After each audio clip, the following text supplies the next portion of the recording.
Dzień dobry, jest moje nazwisko Michał Bekas. Jestem współtwórcą czy twórcą biura BOA. Moje biuro jest małym biurem, z czego jestem zadowolony i chciałbym, żeby tak zostało, więc zaprezentuję dużo mniejszą skalę projektów niż siedziba BMW w Monachium, tak, przepraszam. My tutaj skromnie w Poznaniu raczej działamy, więc mniejsza skala, ale mam nadzieję, że kogoś może zainteresuje też te realizacje. Tak jak mówiłem, skala dużo mniejsza, projektujemy różne formy architektoniczne. Zacznę może od wnętrz. Jednym z wnętrz, które gdzieś tam udało mi się zrealizować i jestem zadowolony, to wnętrze tutaj w Poznaniu. Zostało nagrodzone w pierwszej nagrodzie NAW, którą tutaj też współtworzymy. Jest to mieszkanie na ostatniej kondygnacji z początku XX wieku kamienicy, która dawała mi taką możliwość praktycznie od zera zaprojektowania całego wnętrza, ponieważ z wszystkich elementów konstrukcyjnych tak naprawdę wszystko było cały rzut był otwarty, jedynie co zostało, co było istniejące, to by ta konstrukcja nośna drewniana, pozostała część jakby, ponieważ to był strych adaptowany później na mieszkania, była otwarta, dlatego też udało nam się mieć możliwość stworzenia czegoś wyjątkowego, ponieważ nie mieliśmy żadnych ścian wewnątrz. I tak też powstała idea, chcieliśmy zachować tą otwartą formę, dlatego też powstała taka idea domu, która by praktycznie nie miała w ogóle ścian. Tak mniej więcej prezentuje się aksonometryczny układ, ponieważ jest to też poddasze, czy tam element, który jest bezpośrednio pod dachem. Wykorzystaliśmy dach płaski tuż nad mieszkaniem i stworzyliśmy przestrzeń tarasu, skąd rozpościera się widok na centrum Poznania. Stąd można zejść niżej na rodzaj małej antresoli, które jest takim miejscem, gdzie można usiąść i jest miejsce na biurko i małe biuro.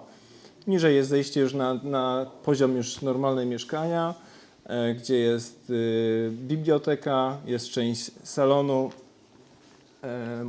salonu jest jadalnia, z tyłu znajduje się garderoba i miejsce sypialnie. Wszystko jest stworzone jakby bez podziałów, bez ścian. Jedyne co jest zamknięte to jest ta część centralna, którą nazywamy rodzajem wyspy, gdzie powstałe są funkcje, które tak naprawdę powinny być domknięte według nas, czyli toaleta, kuchnia, gdzie może być bałagan i inwestor może się zamknąć na ten element, jeżeli jest potrzeba do wydzielenia tego. I tak wygląda jakby po realizacji to mieszkanie. Całe to we wnętrzu dominuje drewno, albo to jest naturalne drewno, albo jest to sklejka. No i kolor biały, który się tam pojawia w postaci albo zabudowy gipskartonowej, albo naturalnej, oryginalnej ściany ceglanej na jednej ze ścian. No i mniej więcej to tak wygląda podczas realizacji.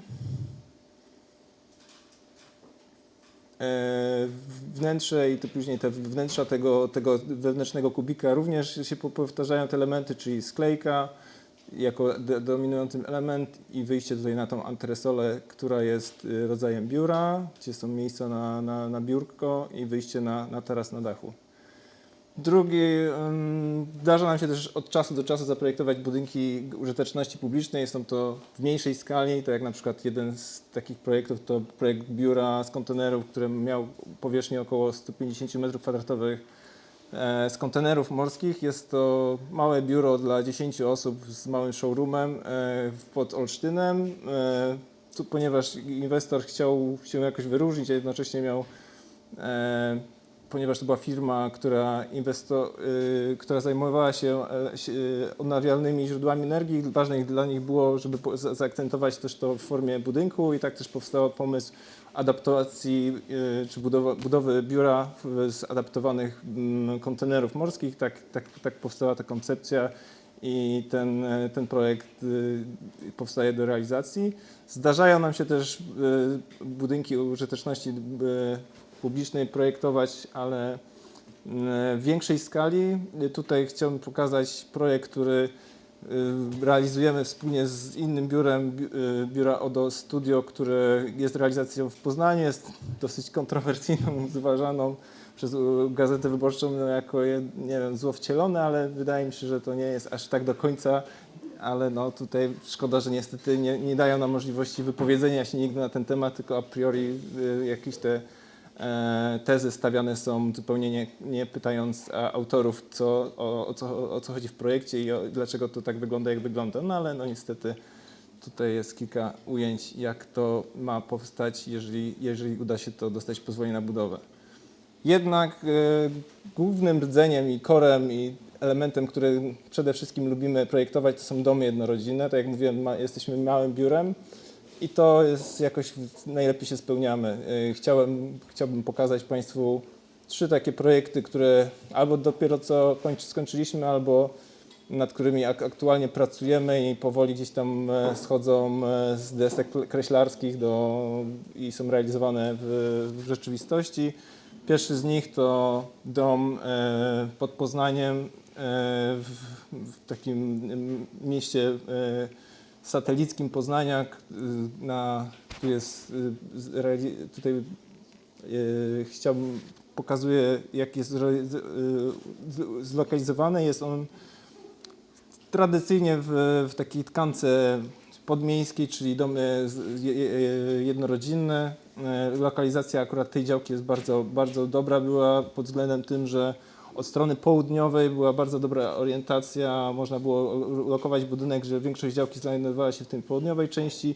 Z południowej części akurat był najlepszy widok na stronę, gdzie znajduje się las. Las zaraz znajduje się tutaj kawałek niżej, więc co ważne, akurat w tym projekcie udało się dosyć fajnie zakomponować.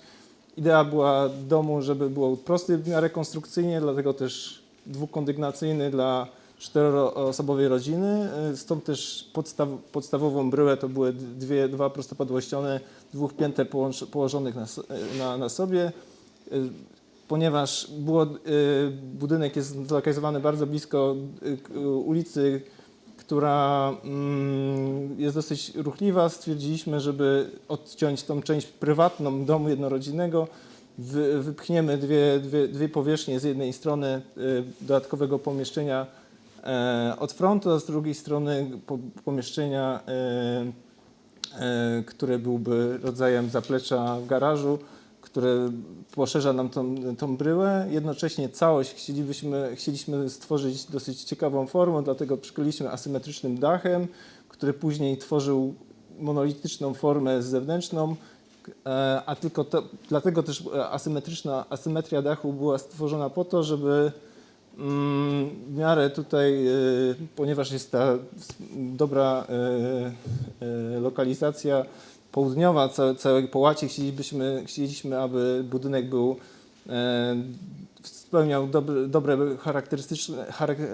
elementy charakterystyczne dla budynków pasywnych, a jednocześnie miał jak największą powierzchnię dla fotowoltaiki na dachu, więc ta część południowa była zmaksymalizowana, część północna była zminimalizowana, stąd ta asymetria dachu.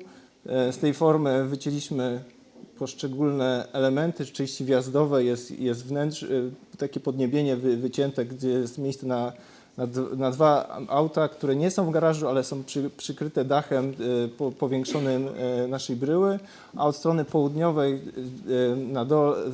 na parterze i na piętrze jest duże przeszklenia. I tak powstała jakby docelowa forma, czy tak idea formy tak powstawała. Tak jak mówiłem, cała najlepsza lokalizacja budynku od strony południowej doświetla salon i pokój dzienny, a jednocześnie jest ten pokój, te pomieszczenia są dosyć schowane od tej drogi, o której mówiłem, że jest dosyć blisko i dosyć jest taka nieprzyjemna, schowana ta część prywatna za formą budynku, która się wyskakuje nam z tej podstawowej bryły prostopadłościennej. Od strony północnej nie mamy praktycznie żadnego okna, to zaraz może na kolejnym slajdzie. Mamy miejsce na dwa auta, które są rodzaju wiaty, jednak one są pod zadaszeniem tego głównego dachu, ale jednocześnie nie są zamknięte, ponieważ nie chcieliśmy niepotrzebnie generować kosztów dla klienta. Jest ta część też domknięta, gdzie są rowery i jakieś dodatkowe przestrzenie techniczne dla budynku. No i główny core, czy taki główne centrum budynku jest właśnie kuchnia z wyspą, gdzie spotykają się wszyscy domownicy. W jednej części jest salon i pokój dzienny, z drugiej strony jest jadalnia. To wszystko spina właśnie kuchnia. Z kuchni też wchodzimy na piętro, gdzie znajdują się sypialnie dzieci, jedna, druga i przestrzeń dla rodziców z dużym tarasem z widokiem w stronę południową i z której też rozpościera się najlepszy widok na las, który znajduje się w oddali. Tutaj przekrój, tak jak mówiłem, ta asymetria dachu powodująca, że ta południowa część jest powiększona, północna jest praktycznie domknięta i bez przeszkleń, południowa jest maksymalnie przeszklona i łapiąca możliwą dużą ilość światła dziennego. Tu drugi przekrój, no i tutaj kilka zdjęć realizacyjnych. Ta część wjazdowa jest praktycznie bez okien, północna również, jedynie znajdują się dwa świetliki dachowe doświetlające łazienkę i komunikację, a część wejścia do budynku jest praktycznie monolityczna, z tym podcięciem na wejście i na zadaszona część, gdzie są dwa stanowiska aut. Część południowa jest przeszklona, tutaj jeszcze podczas realizacji jeszcze nie powstały, już teraz są panele fotowoltaiczne, które się znajdują w tej części głównej dachu, które wspomaga, zwłaszcza w tych, teraz odczuwamy to teraz w tym okresie grzanie czy pozyskiwanie energii dla budynku. No i ta część bardziej prywatna, ta strona wschodnia, południowa, gdzie jest wyjście z części salonu i z jadalni na duży taras, który jest osłonięty od tej ruchliwej dosyć drogi, no i gdzie domownicy mogą znaleźć miejsce do bardziej intymnego spędzenia czasu oraz wejście główne do budynku, również troszkę osłonięte w postaci właśnie monolitycznej i schowane za ażurową taką elementem na drzwiach. Drugi budynek to budynek, który aktualnie powstaje, jest na zakończonym etapie projektowym i czekamy na realizację. Jest to dom jednorodzinny, 80 km pod Poznaniem, jest to w okolicach Chodzieży i on znajduje się nad pięknym jeziorem. Bardzo ładna działka, która znajduje się bezpośrednio w pierwszej linii brzegowej jeziora. W tej części jest jezioro, tuż nad brzegiem jest dojazdowa droga, a sama działka ma przepiękną rzeźbę i lokalizację i widok na jezioro. Główny budynek podzieliliśmy, wszystkie bryły budynku podzieliliśmy na trzy części. Główny budynek, który znajduje się w części centralnej, budynek garażu, który znajduje się od frontu drogi dojazdowej, który znajduje się w tej części i najniższej części znajduje się budynek, gdzie miałaby być sauna i zewnętrzne miejsce na takiego małego basenu od strony jeziora. Te trzy budynki chcieliśmy rozłożyć tak, żeby ta część od drogi była rodzajem buforu i blokowała czy tam tworzyła jakieś osłonięcie tej części głównej od drogi dojazdowej, a jednocześnie budynki chcieliśmy ustawić, możliwie wpisać w teren i naturalną skarpę występującą w tym miejscu. Dlatego też wpisane zostały w tą skarpę. Budynek główny, ponieważ w planie miejscowym był zapis, że możemy budować tylko jednokondygnacyjne budynki, został, żeby wpisać lepiej w teren i jednocześnie zachować tą lekkość tego budynku, podniesiony zostanie na palach, a dodatkowo wystawione zostaną zadaszone tarasy w postaci takich konstrukcji drewniano-stalowych. Tu jest schemat pokazujący układ budynku na działce. W tej części, to jest część zachodnia, znajduje się jezioro, droga dojazdowa znajduje się w tej części. Wchodzimy na działkę poprzez rodzaj tego bufora, którym jest garaż do budynku. Natomiast następne dochodzimy kilka poziomów niżej, gdzie znajduje się główny budynek.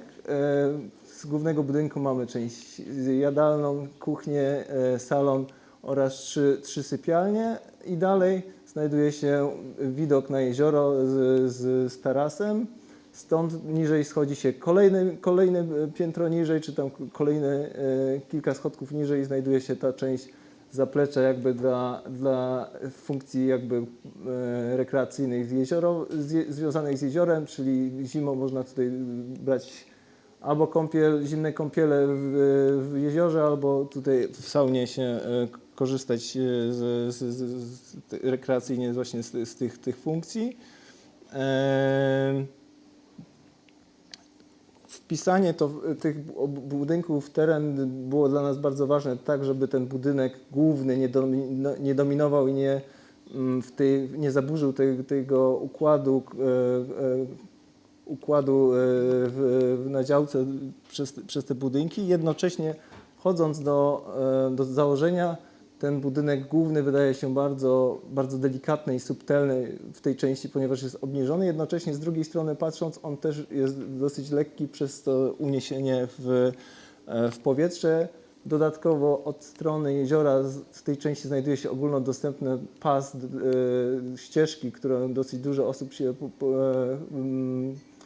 w sposób rekreacyjny się tam przemieszcza i wysunięcie tego dużego tarasu oddziela nas widokowo living room od tej części ogólnodostępnej.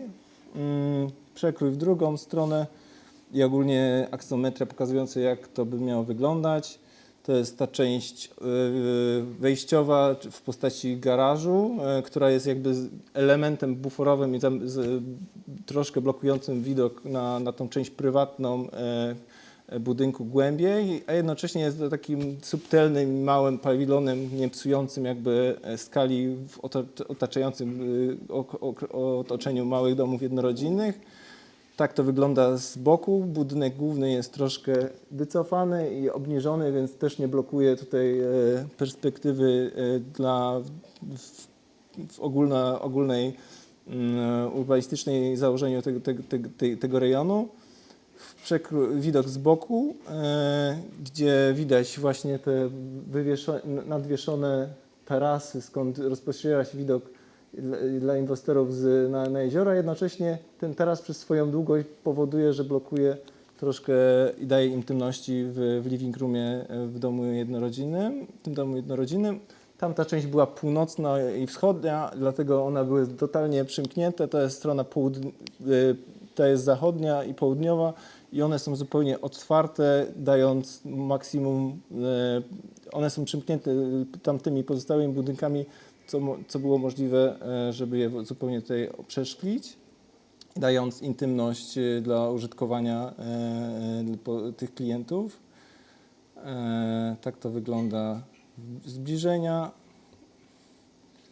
I wnętrze, które jest jakby rodzajem odwrócenia kolorów i zupełnie jasne wnętrze, które otwiera się widokowo na jezioro od strony zachodniej. To akurat centrum Chodzieży jest właśnie po przeciwnej stronie, po stronie zachodniej, zatem każdy zachód słońca powoduje, znajduje się po drugiej stronie, więc sylweta miasta jest naprawdę przepięknie widać z tego miejsca.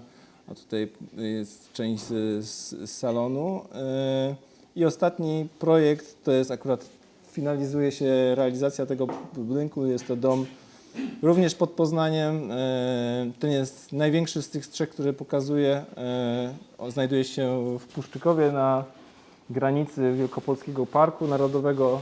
Tu była dosyć trudniejsza sytuacja lokalizacyjna, ponieważ najpiękniejszy widok na las znajduje się niestety od strony północnej, dojazd znajduje się od strony południowej, więc jakby układ naturalnie dosyć trudny był do ułożenia funkcji jakby elementów budynku tak, żeby to w sposób naturalny zagrało w sposób dobry, więc była dosyć dużo kombinacji, jak ułożyć funkcje, żeby jednocześnie mieć dobry widok, który jest najlepszy od strony północnej, a jednocześnie funkcje były odpowiednio doświetlone.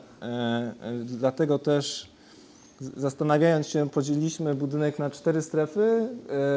Akurat dla tych klientów bardzo ważną rzeczą było garaż, który miał pomieścić 4 do 5 samochodów, stąd też takie gabaryty tego garażu. Sypialnie, pomieszczenia dzienne oraz kuchnia. Sypialnie miały mieć widok i pokój dzienny miał mieć widok właśnie na stronę lasu i głównie na las, żeby były odizolowane od dojazdu, które było od południa, ale to powodowało, że niestety ilość światła była tam dosyć mała. Stąd też rozsunięto te wszystkie funkcje, jak dodano takie korytarze komunikacyjne pomiędzy tymi funkcjami, ponieważ dom już nabierał naprawdę dużą powierzchnię, bo już ponad 500 metrów zajmował. Zastanawialiśmy się, co zrobić, żeby odbiór tego budynku raz nie przytłoczył otoczenia, dwa, żeby też był odpowiedniej skali w tym pięknym otoczeniu lasu. Dlatego też stworzono zróżnicowaną wysokość każdych z tych bryłek. Aby się wpisać w miejscowy plan, musieliśmy też stworzyć kombinację dachów płaskich i skośnych o kącie 30 stopni nachylenia. I tak powstała główna idea domu. Jednocześnie te północne funkcje, czyli sypialnie i pokój dzienny, szukaliśmy do nich doświetlenia, więc tak też powstała idea takich dużych otworów okiennych, które na elewacji nie tylko dolnej, ale tej części dachowej doświetlają wnętrza. No i tak to tam zbudowało ten układ, czy ideę tego domu. Tutaj znajduje się układ na całej działce. Udało się, co było też również dla nas ważne, tak zlokalizować ten duży budynek na działce, że praktycznie chyba 1 albo 2 drzewa musiałyby zostać usunięte, ale wszystkie pozostałe udało nam się zachować, co akurat było dla nas bardzo nas cieszyło. Układ konstrukcyjny, czy tam układ funkcjonalny tego domu, tak jak wspomniałem, ta część wjazdowa i wejściowa to są duży garaż dla inwestorów, część jakby techniczna. Główne wejście się znajduje tu, gdzie jest jakby taki główny hall, z którego mamy osie komunikacyjne do różnych części, zakończone przeszkleniami z każdej strony widok właśnie na las, północ, wschód i zachód.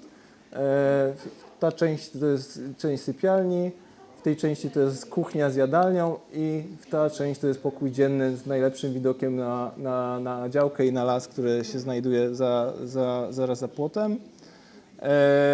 Ponieważ mamy te skośne dachy, które pokazywałem wcześniej, mieliśmy też możliwość stworzenia entresol, czyli dodatkowych przestrzeni. Z jednej strony to był pokój gościnny, a z drugiej strony to było przedłużenie części rodziców i w tej części znajduje się biuro.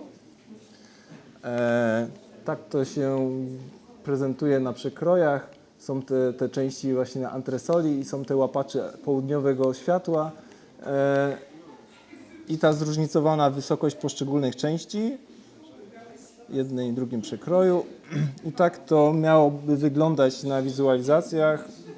Te 4 części budynków różnych brył są połączone takim ciemnym, czarnym łącznikiem, który rozróżniony jest materiałowo i kolorystycznie od pozostałych części. Wszystkie budynki na wysokości 2,70, bo taką wysokość ma ta część drewniana. Wszystko powyżej jest traktowane jako dach, jest wykonane z jednego materiału, który jest aluminiową blachą. I tak to się wpisuje w otoczenie na wizualizacjach. Tutaj też stworzyliśmy wnętrza. Wnętrza też się tworzą takie dosyć delikatne, subtelne, mają charakter, gdzie też się pojawiają te elementy doświetli w tych pomieszczeniach. To jest część kuchenna. Tu mamy to największe okno łapiące południowe światło. Jednocześnie zależało nam też, żeby występujące tu naturalnie brzozy były widoczne nie tylko w części powiedzmy dolnej, ale też cała korona była widoczna z perspektywy siedzącej osoby przy głównym stole jadalnym.